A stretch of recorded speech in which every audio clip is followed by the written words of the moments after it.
Ako po si Wilson, taga Baryo Dalumpon. At ito po ang kwentong ibinahagi ko sa inyo. Isang kwento noon tungkol sa mga nangyari sa baryo namin. At kung paanong isang taong hindi namin inaasahan, si Pandoy ang albularyo ang humarap sa mga nilalang na matagal nang nanggugulo sa amin. Hindi ko makakalimutan ang gabing yun, Sir Eric. Lahat ay nagsimula noong panahon na halos gabi-gabi ay may nawawalang alagang baka, manok at minsan pati mga bata na hindi na nakakabalik. Ang Baryo Dalumpon ay tahimik noon, pero nang dumami ang pangyayari, nag-iba ang takbo ng buhay namin. Kasama ko noon sina Lucas, Mateo, Fatima at Glenda, mga kababata kong palaging nasa paligid kapag may problema sa baryo. Lalo na noong kumalat ang balita na may mga aswang na gumagala sa buong gilid ng Kakahuyan at sa likod ng sapa sa bandang silangang parte ng lugar namin. Si Pandoy, na kilala sa baryo namin bilang isang tahimik na albularyo, ay hindi gaanong pinapansin. Ang mga tao, lalo na ang mga matatanda, naniniwalang marami siyang alam tungkol sa mga engkanto, kulam at mga sakit na hindi maintindihan. Tahimik lang siya sa maliit niyang kubo sa may paanan ng burol. Pero noong dumami ang pag-atake ng mga aswang, siya ang naging huling pag-asa ng mga tao. Nagsimula ang lahat ng isang gabi. Habang kami ni Lucas, Mateo, Fatima at Glenda ay nasa harap ng tindahan ni Aling Belsa. Tahimik ang paligid, pero ramdam namin ang kakaibang lamig. Ang lamig na parang may nakatingin mula sa likod ng mga puno, kahit walang hangin. Si Lucas ang unang nakapansin ng anino na gumagalaw sa dulo ng kalsada. Hindi yun normal dahil ang galaw ay hindi pang tao. Parang gumagapang sa lupa at mabilis na nawawala sa dilim. Si Mateo naman ang nagsabi na baka hayop lang, pero kita ko sa mukha niya na alam niyang hindi yun ordinaryo. Si Fatima ay tahimik na nakatingin sa dilim, habang si Glenda ay nakayakap sa braso ko dahil ramdam namin na hindi yun normal na anino. Nang gabing yun, napagpasyahan naming puntahan si Pandoy. Wala na kaming ibang malalapitan dahil kahit ang mga tanod namin sa baryo ayaw nang magronda pag lumalalim ang gabi. Sinasabi nilang may kung ano raw sa Kakahuyan, mata na laging nakasunod, tunog ng pakpak at minsan ungol na hindi malaman kung tao o hayop. Naglakad kami patungo sa kubo ni Pandoy. Ang daan papunta doon ay makitid. Puro damuhan sa gilid at halos walang ilaw. Tanging liwanag lang ng buwan ang gabay namin. Pagdating namin sa kubo, napansin naming may amoy ng mga tuyong dahon, langis at usok ng kandila. Si Pandoy ay nakaupo sa bangkito niya, parang inaasahan ang pagdating namin. Sa mga kamay niya ay may hawak na lumang bote ng langis at isang sanga ng kahoy na may tali sa dulo. Tumingin siya sa amin ng diretso, parang alam na niya kung bakit kami naroon. At doon ko naramdaman, Sir Eric, na ang gabing yun ay hindi basta-basta. May mangyayaring mabigat. Sinabi namin sa kanya ang lahat ng nakita sa baryo. Ang mga anino, mga nawawalang hayop, mga iyak sa disyerto ng gabi, at ang pangambang baka kami na ang kasunod. Narinig namin ang mahinang hinga ni Pandoy. Hindi siya nagsalita pero tumayo siya agad. Kinuha ang isang sako na puno ng kung anong gamit at sumenyas na susundan namin siya. Sa gabing yun, wala kaming nagawa kundi sumunod. Habang naglalakad kami papunta sa Kakahuyan kung saan madalas makita ang mga anino, ramdam ko ang bigat ng hangin. Parang mas mababa ang buwan, parang mas makapal ang dilim, at parang bawat puno ay may matang nanonood. Si Pandoy ay nasa unahan, habang kami ay naglalakad sa likod niya. Sa bawat hakbang niya may inilalapag siyang dahon o butil ng asin sa lupa. Tahimik siya pero halatang handa sa anumang mangyayari. Nang makarating kami sa gitna ng Kakahuyan, biglang nagbago ang hangin. Umiikot, malamig, mabigat. Narinig namin ang pagaspas ng pakpak mula sa itaas, at sa isang sulok ng gubat ay may dalawang pulang mata na nakatingin sa amin. Doon nagsimula ang gabing hindi ko makakalimutan. At doon din nagsimula ang unang sagupaan ni Pandoy laban sa mga nilalang na matagal nang nagpapahirap sa amin. Habang nakatayo kami sa gitna ng Kakahuyan, kitang-kita ko ang mga pulang mata sa pagitan ng mga puno. Tahimik ang paligid pero ramdam namin ang presensya ng mga nilalang. Si Pandoy ay hindi natitinag. Nakayuko ng kaunti habang hawak ang bote ng langis at ang sanga ng kahoy na may tali. Narinig namin ang pagaspas ng pakpak sa itaas. Parang malaking ibon na mabigat ang lipad. Nandito sila, mahina akong sabi. Halos pabulong. Umikot ang hangin at pati si Lucas ay napaatras. Wilson, may gumagalaw sa likod, sabi ni Lucas na nanginginig ang boses. Si Fatima naman ay napayakap sa sarili. Mateo, ayoko na dito, sabi niya, halatang nanginginig pati tuhod. Si Glenda ay halos hindi makahinga. May mata sa kanan natin, nakita ko, sabi niya at nakatingin sa dilim na parang may aninong dahan-dahang sumusulong. Naglakad si Pandoy ng paunti-unti, nilalagay ang isang bilog na asin sa lupa. Pagkatapos ay binuhusan ng langis. Huwag muna kayong gagalaw, sabi ni Pandoy. Mababa ang boses. Tumigil kami. Walang nagsasalita kahit ang paghinga namin ay halos sabay-sabay. Mahina at may halong kaba. Mula sa kaliwa may narinig kaming mahinang ungol na hindi tao, hindi hayop. Ganun ba talaga ang tunog ng aswang? Tanong ni Mateo halos hindi matapos ang salita. Hindi sumagot si Pandoy. Sa halip bigla niyang tinapik ang lupa gamit ang hawak niyang sanga. Isang malakas na tunog ang umalingaw-ngaw at biglang gumalaw ang mga dahon sa paligid. Doon namin nakita ang dalawang nilalang na lumalabas mula sa dilim. Payat, matangkad at ang muka ay parang pinaghalong tao at hayop. Ang mga mata ay pulang-pula at ang mga kuko ay mahahaba. Ang balat nila ay itim at parang malagkit sa liwanag ng buwan. Napaatras sina Lucas at Mateo. Ano yan? Diyos ko, sabi ni Lucas, hawak ang dibdib niya. Wilson, hindi ko kaya to, sabi ni Mateo, nanginginig. Si Fatima ay napaupo sa damo, habang si Glenda ay nakatayo pero nanginginig ang kamay, nakahawak sa braso ko ng mahigpit. Tinindigan ng dalawang nilalang ang harap namin, para bang inaamoy si Pandoy. Pagbuka ang bibig ng isa, may mga ngipin na parang sa baboy damo, pero hindi umatras si Pandoy. Umalis kayo rito. Hindi niyo sila makukuha, sabi niya, mabigat ang boses. Sa saglit na yon nakita ko ang kakaibang lakas ni Pandoy. Hindi siya nanginginig, hindi siya umaatras at ang mga mata niya ay parang mas matalim pa sa mga nilalang sa harap namin. Bigla niyang sinindihan ng langis sa sahig gamit ang posporo. Umilaw ang lupa, isang bilog na apoy na pinalibutan ng asin. Nang lumapit ang isa sa mga nilalang napasigaw ito, umuurong. At parang nasusunog ang balat kahit hindi ito tinatamaan ng apoy. Nasusunog sila, sabi ni Glenda. Halos hindi makapaniwala. Hindi sila makalapit sa bilog.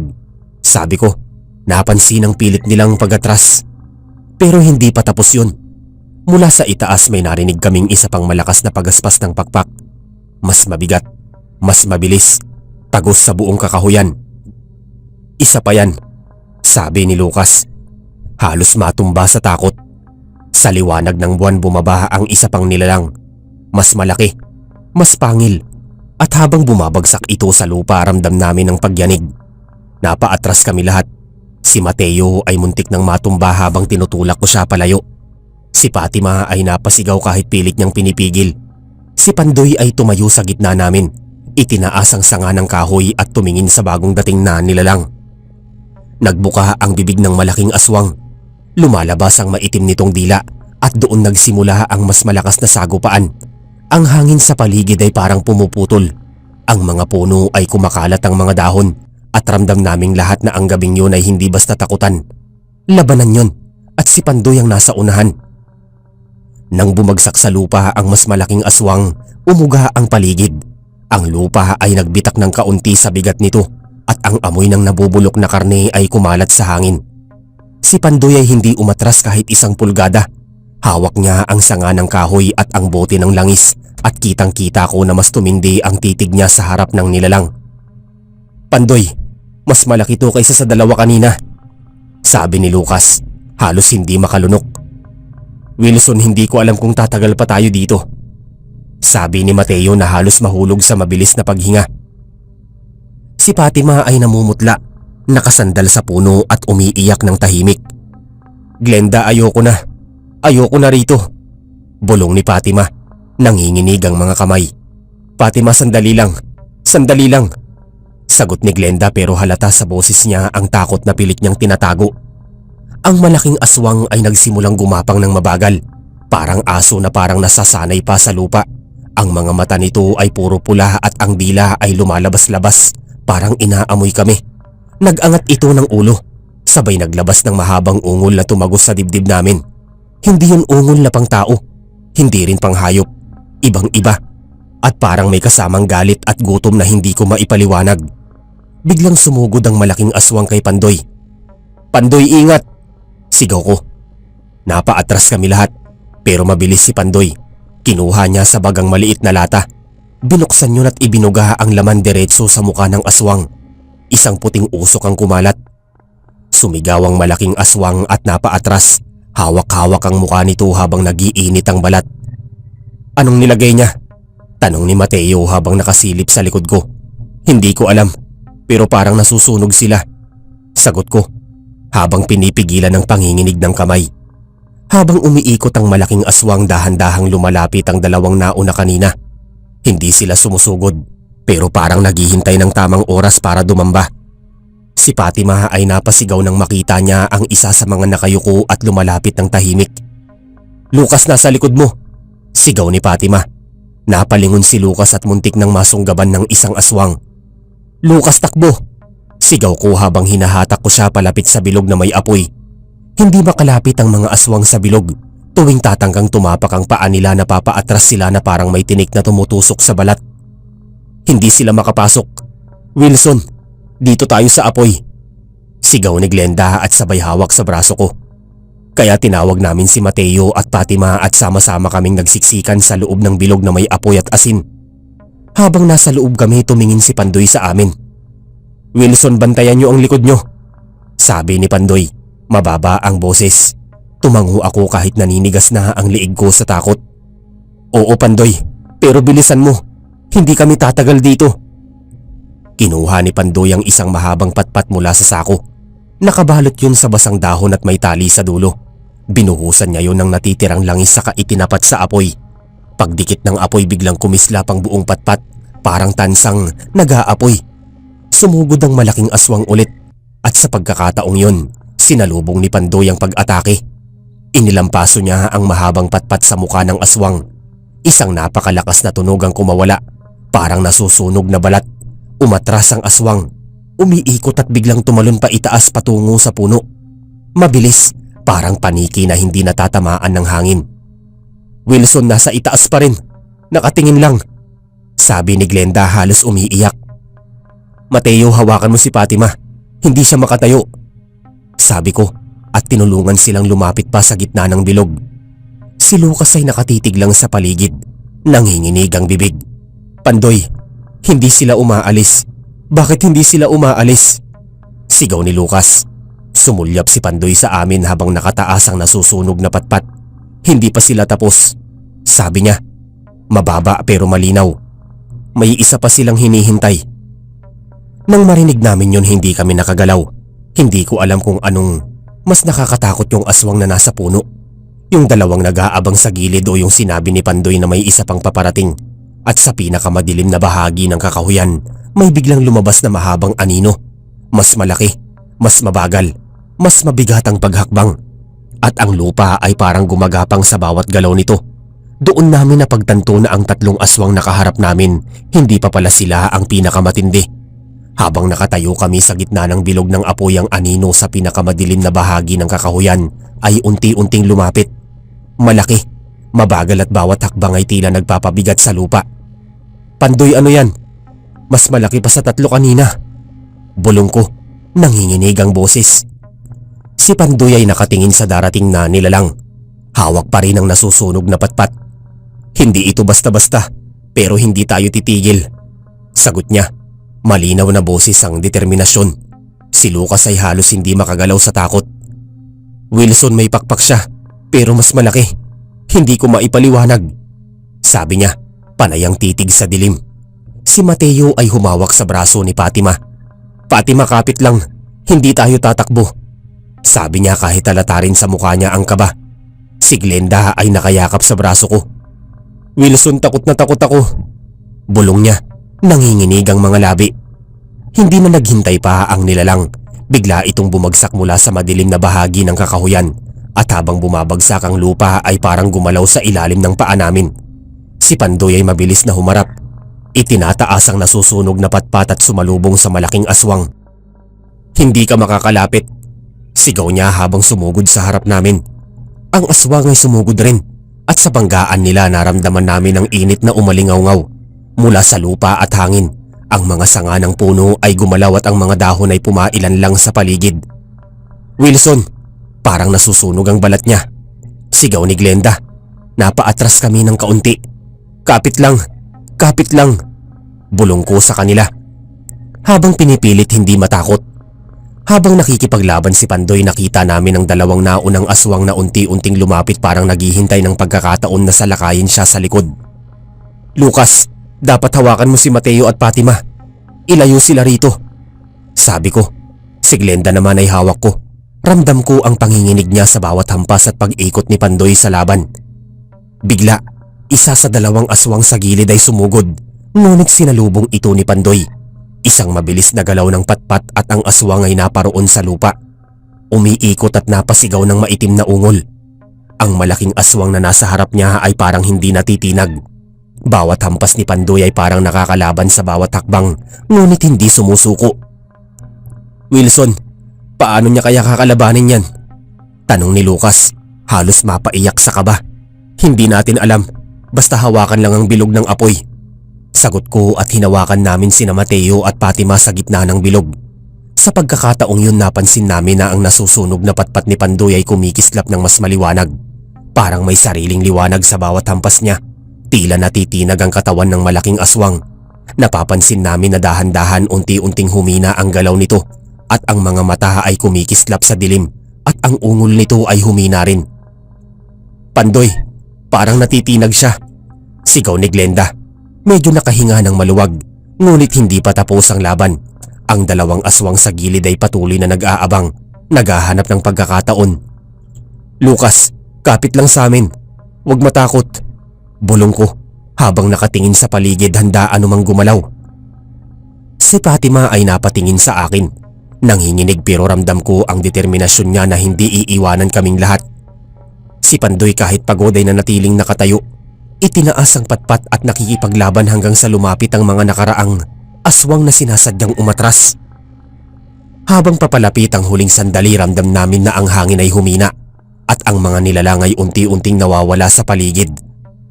Parang tinatabla ng liwanag mula sa apoy at mga ritual na ginawa ni Pandoy. Habang patuloy ang laban ni Pandoy, ramdam namin ang kakaibang bigat sa paligid. Ang dalawang aswang sa gilid ay patuloy na nagmamasid. Naghahanap ng pagkakataon para salakayin siya mula sa likod. "Wilson, parang hindi na sila makapasok sa bilog," bulong ni Glenda. Nakayakap sa braso ko habang nanginginig pa rin. "Hindi pa rin tayo ligtas. Bantayan ninyo ang paligid," sabi ko sa kanila, pilit pinipigilan ng kaba sa dibdib. Si Pandoy ay mabilis na umikot sa malaking aswang sa harap niya. Tinatamaan ng nasusunog na patpat ang katawan nito. Ang ungol lang nilalang ay tila nakakaapekto sa hangin sa paligid. Parang umiikot sa bawat puno at tumutunog sa malayo. "Mateo, hawakan mo si Fatima ng mahigpit. Huwag hayaang matumba siya," utos ko habang tinutulungan silang lumapit sa gitna ng bilog. Si Lucas ay napatingin sa paligid. Halata ang takot sa bawat galaw ng mga aswang. "Pandoy, parang hindi na siya kaya. Napakalaki niya," bulong niya, nanginginig ang boses. Hindi sumagot si Pandoy. Sa halip, binuhos niya ang natitirang langis sa patpat at itinapat muli sa apoy. Pinalaki ang liwanag na umiikot sa paligid. Biglang sumugod ang malaking aswang sa isang mabilis na galaw at si Pandoy ay tumalon sa harap nito. Ang tunog ng hampas ng patpat ay umalingaw-ngaw sa buong kakahuyan. Ang mga dahon at sanga ng puno ay gumalaw at ang mga anino ay parang sumayaw sa liwanag ng apoy. "Wilson, hawakan ang kamay ko. Hindi ko na kaya," sigaw ni Glenda, nanginginig. "Huwag kang bibitaw. Kapit lang," sagot ko at hinahawakan ko siya ng mahigpit. Ang dalawang aswang sa gilid ay lumapit. Sinusubukan ang bilog ng apoy, ngunit sa tuwing tatangkang tumapak ang paa nila sa paligid, napapaatras sila. Parang tinutulak ng invisible na pader. Si Fatima ay napayakap sa braso ni Mateo. "Mateo, ang takot ko, parang hindi ko makaya," bulong niya, nanginginig ang katawan. "Kalma lang, kapit lang, hindi tayo iiwan," sagot ni Mateo, hawak ang kamay ni Fatima. Sa bawat hampas ni Pandoy nararamdaman namin na unti-unting humihina ang malaking aswang. Ang mga mata nito ay kumikislap sa dilim at ang katawan ay parang nababali sa init ng apoy at langis. Pandoy, parang natitinag siya, sigaw ni Lucas kahit na naninigas pa rin sa takot. Ngunit hindi pa tapos ang laban. Ang dalawang aswang sa gilid ay hindi sumusuko. Parang naghihintay lang ng tamang pagkakataon para umatake. Si Pandoy kahit pagod ay hindi umatras. Sa bawat hampas ng patpat tila pinuputol niya ang lakas ng mga aswang. Ang amoy ng sunog at langis ay kumakalat sa paligid at ramdam namin ang gabing yun ay hindi na matagal. Dahan-dahang humina ang galaw ng malaking aswang sa harap ni Pandoy. Ang ungol nito ay humina rin at parang napipilitan ng umatras. Wilson, parang umatras siya, bulong ni Glenda. Napaupo sa damuhan, nanginginig pero nakatingin sa labanan.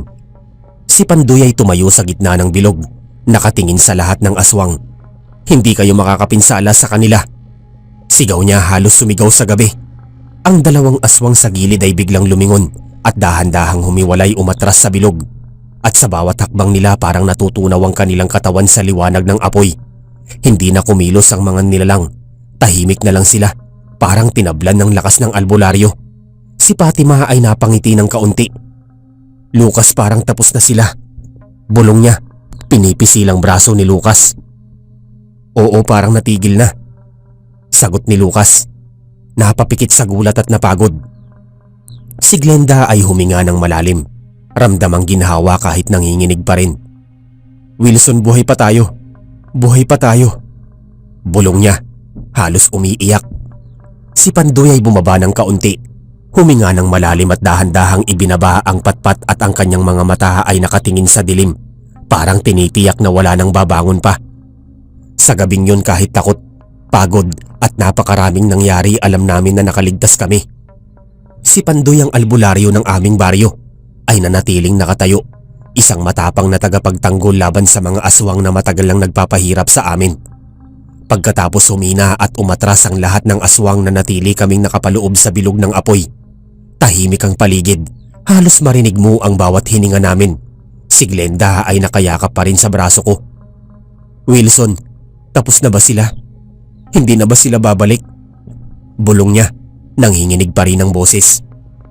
Hindi ko alam, pero mukhang tapos na, sagot ko, pilit na pinapakalma ang sarili ko. Si Fatima ay nakadikit kay Mateo, parehong nanginginig.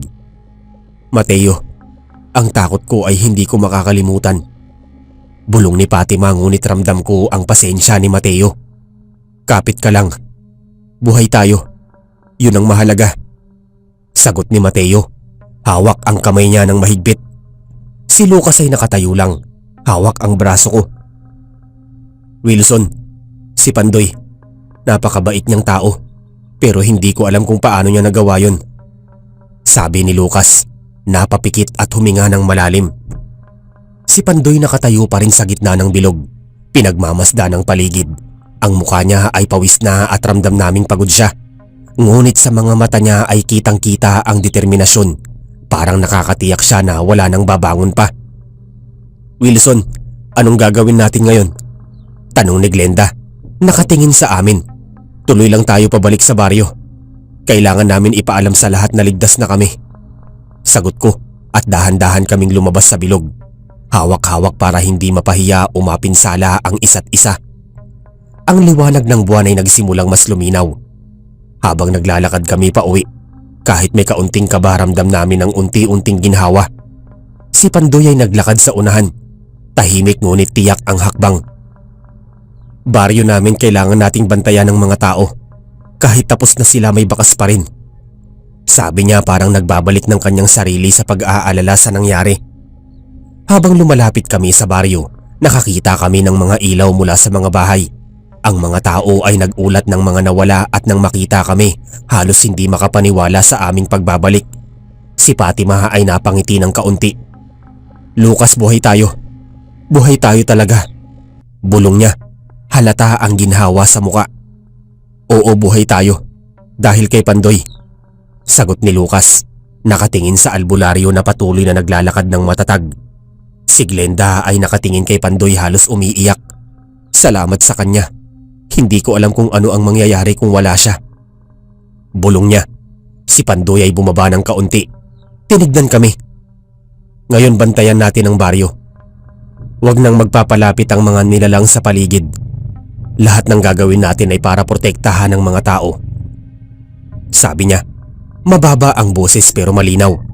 Habang dahan-dahan kaming umuwi, naramdaman naming lahat na ang gabing yun ay isa sa mga naranasan na hindi malilimutan. Ang takot ay napalitan ng ginhawa, pero ang alaala ng mga aswang ay mananatili sa aming isipan. Lumipas ang gabi at ang baryo ay unti-unting bumalik sa normal. Ngunit alam namin kahit tapos na ang laban na yon, si Pandoy ang albularyo na aming tagapagtanggol ay laging nakabantay. Handang ipaglaban ang aming baryo, anumang nilalang na magtatangkang manakit sa amin muli. Kinabukasan habang tahimik ang baryo, nagtipon-tipon kami sa may gitna ng plaza. Ang mga tao ay nagmamasid sa amin, halos hindi makapaniwala. Nabuhay kaming lahat pagkatapos ng gabing yon. Si Lucas ay nakatayo sa tabi ko, halatang pagod pero ramdam ang ginhawa. Wilson, ang galing talaga ni Pandoy. Ang tapang niya. Bulong niya, medyo napapangiti kahit na halos walang tulog. Si Fatima ay nakatingin sa paligid, hawak ang kamay ni Mateo. Mateo, nakakalungkot isipin na may mga bagay na hindi natin nakikita sa gabi. Pero salamat at ligtas tayo. Bulong niya. Si Glenda ay nakaluhod sa sahig, humihinga ng malalim. Hindi ko alam kung paano namin nalampasan yon. Parang panaginip lang. Sabi niya, nanginginig pa rin ang katawan. Si Pandoy ay nakatayo sa gitna ng plaza, nakatingin sa lahat ng tao. Ang mukha niya ay pawis ngunit may kakaibang liwanag sa mata niya. Parang nakatitiyak na tapos na ang panganib. Mga kababaryo, huwag kayong matakot. Ang gabing yun ay tapos na. Sabi ni Pandoy, mababa ngunit malinaw. Ngunit kailangan pa rin tayong magbantay. Laging maging handa sa anumang oras. Dagdag niya, tumingin sa bawat isa sa amin. Lumapit si Lucas kay Pandoy, medyo nanginginig ang boses. Pandoy, salamat sa lahat. Hindi namin alam kung ano ang mangyayari kung wala ka. Bulong niya, at bahagyang yumuko sa respeto. Si Mateo ay humarap kay Pandoy din. Albularyo, salamat po dahil sa inyo buhay kami.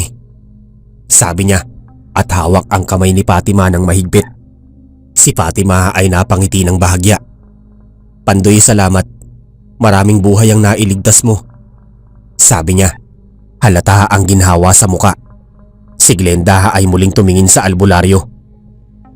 Wilson, salamat sa kanya. Hindi ko alam kung paano namin makakaya kung wala siya. Bulong niya sa akin na tila nakasandal sa katotohanan na may bayani sa baryo. Si Pandoy ay ngumiti ng bahagya. Basta ang mahalaga, ligtas ang mga tao. Yan ang pinakamahalaga sa lahat. Sabi niya at humakbang palayo papunta sa kanyang kubo. Tahimik pero matatag. Ang baryo ay unti-unting bumalik sa normal. Ang mga tao ay nagbalik sa kani-kanilang gawain, ngunit ang gabing yun ay hindi malilimutan ng takot. Ang laban at ang tapang ng isang tao na nagligtas sa lahat. Si Lucas, Mateo, Fatima at Glenda ay naglakad pa uwi kasama ako. Tahimik sa simoy ng umaga. Wilson, kahit tapos na, ramdam ko pa rin ang takot. Sabi ni Fatima, hawak ang braso ni Mateo. Oo, pero patapos na. Sagot ko. Pinipilit na ngumiti. Habang lumalayo kami, tumingin ako kay Pandoy na nakatayo sa tapat ng kanyang kubo. Nakatingin sa amin. Parang nakatitiyak siya na ang baryo ay ligtas kahit ng mga anino ng gabi ay patuloy na nagmamasid sa malayo. Ilang araw ang lumipas, unti-unti naming naramdaman na bumabalik ang normal sa baryo. Pero kahit ganoon, may kakaibang tensyon sa paligid. Parang bawat anino ay nagbabantay pa rin. Si Lucas ay nakatayo sa tabi ng ilog. Pinagmamasdan ng tubig habang iniisip ang nangyari. Wilson, hindi ko makalimutan ang gabi na yon. Parang buhay namin ay nakataya. Bulong niya, ramdamang kaba sa boses. Si Fatima ay nakaupo sa ilalim ng punong mangga. Hawak ang kamay ni Mateo. Mateo, kahit ligtas tayo, hindi ko pa rin maalis sa isip ko yung mga mata nila. Yung mga aswang. Sabi niya, nanginginig pa rin ang katawan. Huwag kang mag-alala, Fatima. Nandyan si Pandoy. Lagi siyang nakabantay. Sagot ni Mateo. Pinipilit na kalmahin siya. Si Glenda ay nakalakad sa gitna ng baryo. Sinusulya pa ng paligid. Wilson, nararamdaman ko pa rin yung takot sa gabi. Pero salamat sa kanya. Sa albularyo natin, bulong niya, nakangiti ng bahagya. Si Pandoy kahit pagod sa laban ay patuloy na nag-iikot sa baryo. Tinitignan ng bawat bahay, ang bawat daan. Hindi lang basta laban yon. Kailangan lagi tayong handa. Kahit tapos na ang gabi, may panganib pa rin. Sabi niya sa amin. Mababa ang boses pero ramdam ang lakas. Si Lucas ay humarap kay Pandoy. Salamat sa lahat. Hindi namin alam kung paano kung wala ka. Bulong niya, humihinga ng malalim. Si Fatima ay tumingin sa albularyo, halata ang ginhawa sa mukha niya. Pandoy, salamat. Buhay pa kami. Sabi niya, nakangiti ng bahagya. Si Glenda ay napatingin sa amin. Hindi ko alam kung paano namin makakaya kung wala siya. Salamat talaga. Bulong niya, halatang umiiyak sa pasasalamat. Si Mateo ay sumulyap sa amin. Ngayon mahalaga na magtulungan tayo. Protektahan ang baryo kahit wala na ang panganib na yun sa ngayon. Sabi niya, tinuturo sa amin ang kahalagahan ng pagkakaisa. Habang unti-unti kaming naglalakad pa uwi, ramdam namin na ang gabing yun ay nag-iwan ng marka sa bawat isa. Ang takot, ang kaba, at ang tapang ni Pandoy, lahat ay hindi malilimutan. Si Lucas ay nagbuntong hininga. Wilson, nakaligtas tayo. Parang kailangan ko pang mag-adjust. Hindi biro yung nakita namin. Bulong niya. Makalipas pa ang ilang linggo, ang baryo ay unti-unting bumalik sa normal na pamumuhay. Ang mga tao ay nagbabalik sa kani-kanilang gawain, nag-aalaga ng mga hayop, nagtatanim at muling nagtitipon-tipon sa plaza para sa mga simpleng kasiyahan. Si Pandoy ay patuloy na nagbabantay sa baryo.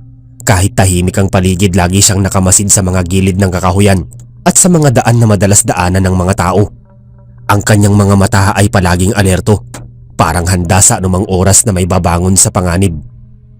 Si Lucas ay unti-unting nakabawi sa takot. Lagi siyang nakangiti ng kaunti at madalas na siya ay nakikipag-usap sa mga bata ng baryo tungkol sa mga kwentong katatakutan. Wilson, hindi ko makakalimutan ang gabing yun.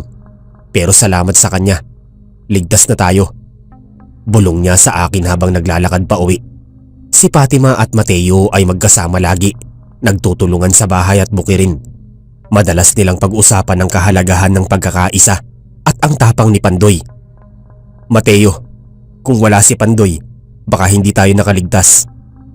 Bulong ni Fatima. Hawak ang kamay niya. Oo, pero nandyan siya. Kaya buhay tayo. Hindi natin dapat kalimutan yon. Sagot ni Mateo. Ngumiti ng kaunti. Si Glenda ay bumalik sa kanyang araw-araw na gawain sa baryo. Ngunit minsan kapag dumidilim na ang paligid, napapatingin siya sa mga gilid ng kakahuyan. Parang inaalala ang gabing yon. Wilson, kahit tapos na, ramdam ko pa rin yung takot. Pero alam kong ligtas tayo. Bulong niya, humihinga ng malalim. Si Pandoy ay hindi nagkulang sa pagbabantay. Sa bawat araw pinapaalala niya sa amin ang kahalagahan ng pagiging handa. Kahit na wala na ang panganib na yon, ang kanyang halimbawa ay nag-iwan ng marka sa buong baryo. Ang tapang niya ay naging inspirasyon sa lahat, lalo na sa mga kabataan. Isang hapon habang kami ay naglalakad pa uwi sa bahay, si Pandoy ay huminto at tumingin sa amin. Ngayon ligtas na ang baryo, pero wag ninyong kalimutan ang bawat gabi ay may panganib. Ang tapang at pagkakaisa ninyo ang pinakamahalaga. Sabi niya, mababa ang boses ngunit puno ng otoridad at respeto. Nang lumakad kami pa uwi, ramdam namin ang ginhawa sa puso. Ang baryo ay unti-unting bumalik sa tahimik at payapang pamumuhay. Ang takot sa mga aswang ay hindi na kami kinatatakutan sa araw-araw. Ngunit ang alaala ng gabing yun ay nananatili. Isang gabing nagpakita ng tunay na tapang at pagmamalasakit. At sa gitna ng lahat, si Pandoy, ang albularyo ng baryo, ay nanatiling simbolo ng tapang at proteksyon. Kahit na natapos na ang panganib, alam naming palagi siyang nakabantay, handang ipagtanggol ang bawat isa sa baryo sa anumang oras. Ang baryo ay muling nakabalik sa katahimikan, ngunit ang gabi ng laban, ang apoy at ang tapang ni Pandoy ay mananatiling buhay sa alaala ng bawat isa.